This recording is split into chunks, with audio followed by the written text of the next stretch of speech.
Latest নিউজটা দেখুন।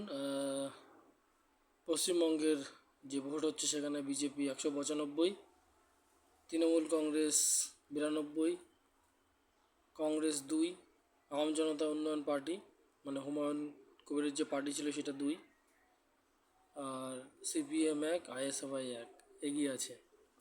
সব এগিয়ে আছে। এর মধ্যে একটা জিতেছে ভারতীয় জনতা পার্টি আর একটা জিতেছে তৃণমূল কংগ্রেস। তাহলে ক্ষমতা যে পরিবর্তন হচ্ছে সেটা নিশ্চিত। আর কিছু সময়ের বাকি, তার মধ্যেই সমস্ত রেজাল্ট চলে আসবে। আগানো পেছানো নয়, পুরো ফাইনাল রেজাল্ট চলে আসবে, আসা শুরু হবে। তো বন্ধুরা, খুব বড় ভালো একটা বিষয়। এবার আমরা নিশ্চিত যে পশ্চিমবঙ্গে সত্যি পরিবর্তন হবে। তো আপনারা কে কে একমত অবশ্যই কমেন্ট সেকশনে আমাকে জানাবেন। আপনাদের মতামত পেলে আমি খুশি হব। কে কোথা থেকে দেখছেন সেটাও জানাতে পারেন। ধন্যবাদ, ফিরছি খুব তাড়াতাড়ি।